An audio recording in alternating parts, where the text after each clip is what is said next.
Thayo people ucio ni munjiro wanyu o ringi kuma mbari ya thiro nduta wa kiarie ungienda na unjita wa ithiageni wa kiarie maritwa ndi wa maingi. So today I have come to like a shopping mall, like a small shopping center. So for example, if like along Kiambu Road, this would be like ridgeways. You see like the way you have ridgeways along Kiambu Road. So it's not like big like like the malls you have, like the hub or waterfront or these major hubs you have. So it's just this small shopping centers. So this is like the main shopping center here. So this is like the main hall here. So of course it's not so much going on. Let me just turn the camera. So that's how it looks, like different shops. And they're very huge in Christmas here, during Christmas. So it's tiring, to say the least. And they're very huge on Christmas. And I'm having an apple because unlike the way we are used to Kenya, where we could have ugali or some rice for lunch, like hot meal, here is not the case. So here you have to pack a sandwich.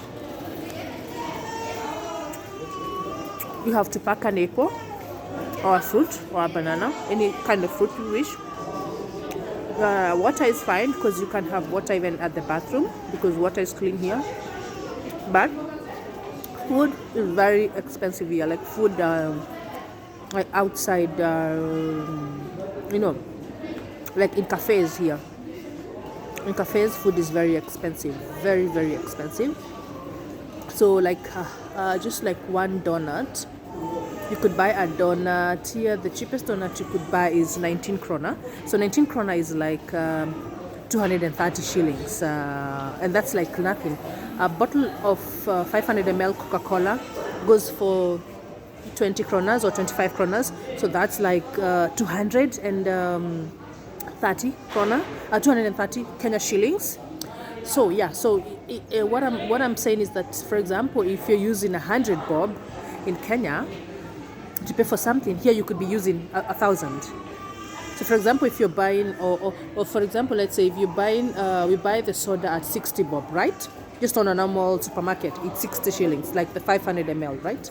So here you'll have to pay a whole like 230 shillings, and just like the little, like very little money here, right? So their one krona in Kenya now is about it ranges between 9 Kenya shillings to 13 Kenya shillings, depending on the economy and where we are. So the thing about these countries is that you earn a lot, but then you use a lot. Like expenses are so much. So for example, a basic salary here would be like 200,000 Kenya shillings, or 300 or 400,000 Kenya shillings.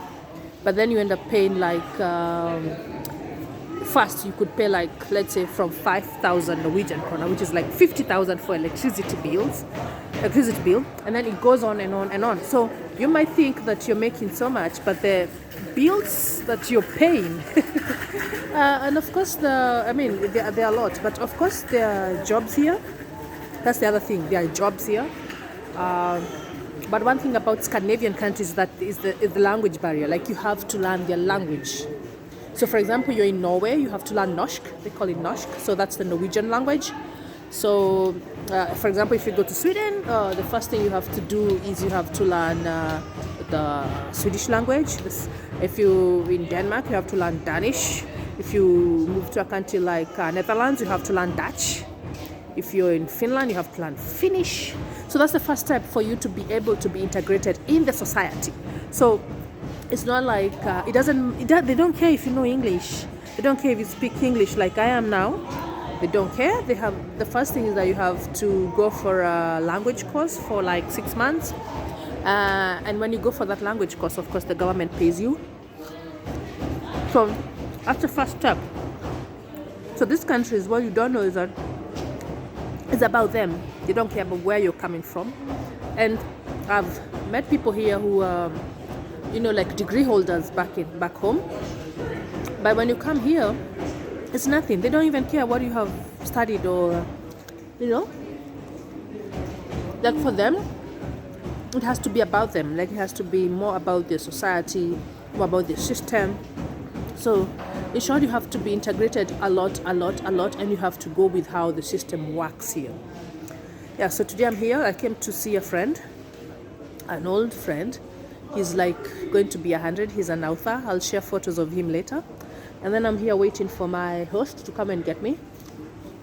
Because like you've seen in my past 2 videos, she lives near the woods, in the forest.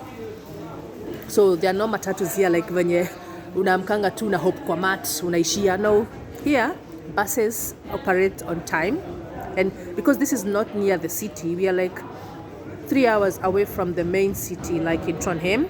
We are like 3 hours away. So it's like Nairobi to Nakuru. And 3 hours in Norway is long. Because I'm not talking about, there's no traffic here, because it's more of like a very just lonely road, not so many cars before you get to the city. So 3 hours is something in these Scandinavian countries, yeah. So here is more of like, there are only like 2 buses going to town. So if you miss it, you have to wait for the other hour. So if you miss the 2, you have to plan for the following day to go where, if you wanted to go to the city. So driving here is very essential.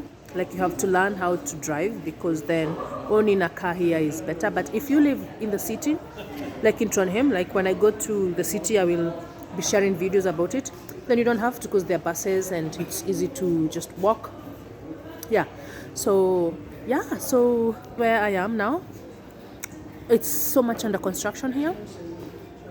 Not a very busy like shopping center, but the kids are from school. Kids leave school at 2 here. They're just busy hanging out, like some there. They're just hanging out. The system. We'll talk about the school system here and how much of slavery the Kenyan system is. We'll do that because school here is very different. The other thing is that we have to talk about the indiscipline in these kids. Like, it is so interesting that kids here don't do so much in their homes, because it is considered as child labor. Yes, according to the Norwegian laws, it's considered as child labor. So many things are considered as child labor. For example, unaweza ambia mtoto wako, mtoi wako ametoka shule, umwambie, by the way, kuna vyombo hapo kwa sink. It could be considered as child labor. So most children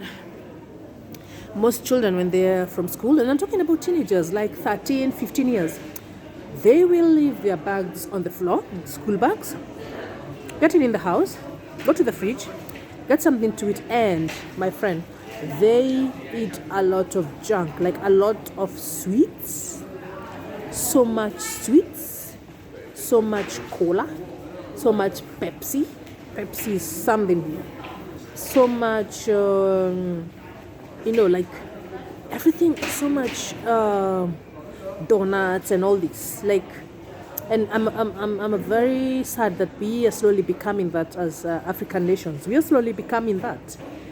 So it's hard. So I'm telling my host, her and her husband, that some of these things cannot be tolerated in Africa.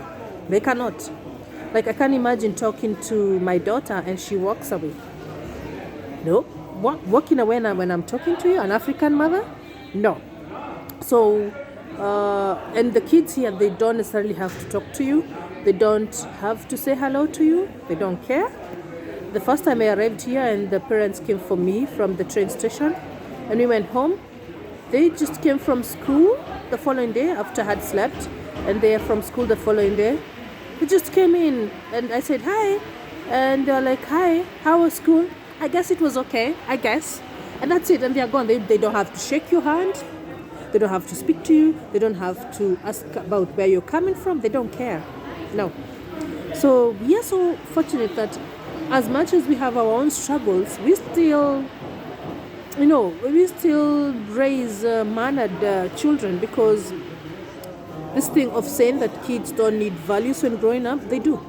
But here it's more of like, I don't care, who cares, who's gonna ask me? So it's more like they are very like free, this kind of freedom that they kind of get to abuse. And another thing, you can never ever beat a child in Norway. Children are not beaten in Norway. You beat a child, there's something they call the children welfare, like the who fight for children rights. So it's called Barnevernet. So it's one of the most strictest and most ruthless in the Norwegian one and the American one.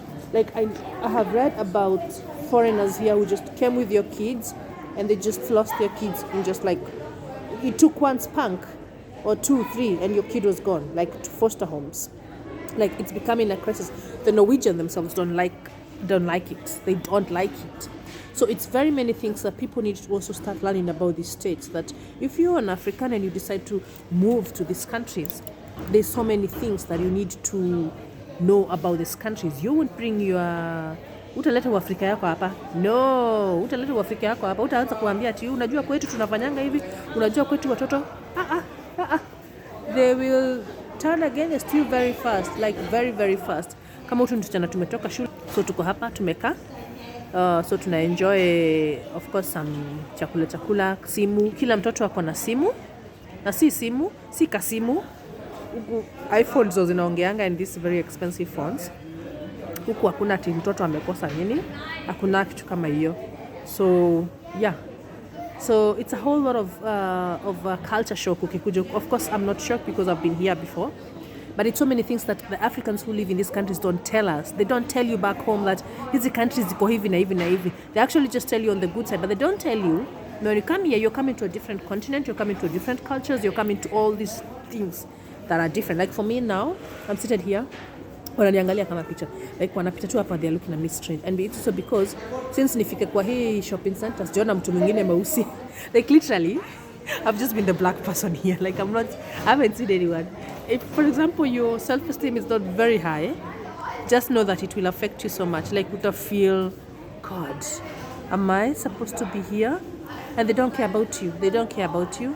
And a good example is when I was coming at the airport, I had this very heavy suitcases. Of course, you know us as Africans. Tunaletangia watu gifts, nini, umebeba majani, umebeba unga ugali, umebeba nini. Do you know that nobody attempted to help me? Wanavanya Kenya tunakimianga tunasema wacha nikusaidie madhe usichukue. Nobody. I struggled with the suitcases inside the train, and when I was coming outside the train, it was only one elderly lady who helped me, and guess what? She was Filipino. She's from the Philippines. So she's a foreigner just like I am. She's the only one who opted to help me, and she helped me get the suitcases out. But other than that, they were just looking at me and staring like, and this is 2022. I'm talking about 2022. Yes, if you think that color doesn't matter, it does. It will always do. And at the customs, like at the security check at the transit, the transit airport I was using in Istanbul, we even have a special line of just other kinds of passports. Like if you're from India, if you're from Africa, if you're coming from all these shitty countries, they call them that, you have your own special queue. So the other one is EU passport holders, and if you're American, if you're Canadian, if you're Australian, let me tell you, the kind of treatment that goes on that queue with colored people and people from different countries, like they call it the minorities, like for example Indians, and if you're coming from the Middle East, the treatment, the way they frisk you, the way it's like you're already a criminal to them, you're nothing. And you have to have your papers right. You already gotten the visa, you already gotten the ticket, and you already flown there, but they have to still explain and have all these kind of documents. Do you have a return ticket? Do you have what? Where are you going to stay? How do you know these people? All kind of shitty, stupid questions. So if you didn't think color matters in 2020, you're wrong. Please visit these countries. And people living abroad, please be telling our people back in Africa how these countries are. They need to know that anytime you decide to come here, anytime you decide to leave your own continent and come here, This is what to expect. And this is to us. I'm not talking about African leaders. I'm not even talking about leaders. It is up to us to make our continent great. So if you're a Kenyan, you're out there, it is up to you to make Kenya great. And the only way to do that is to make where you are, in your small circle, where you live, great. Because we've been lied to about this lie. And let me tell you, integration here, to be integrated in this society is not easy. And that's why most Africans, when they move here, they eventually have to find a community where there's more black people, and mostly it's the cities, because that's where you'll only feel home, that's where you'll feel accepted, that's the only place that people, you feel a sense of belonging. You know what I'm saying? Like, you'll feel like you're somebody. Yeah. So neither are you. I'm waiting for my host to come and pick me up and because outside is very cold and I'm almost catching a cold, and you cannot attempt to get a cold here. You cannot try to get a cold here. It's gonna be bad because severe winter is coming. So I decided, let me just stay inside and drink lots of cold fluids. Yeah, so I'll keep sharing with you. Tell me about your experience, if you've ever been to these countries, how it was. Of course, for me, they looked at me like an activist because of my hair.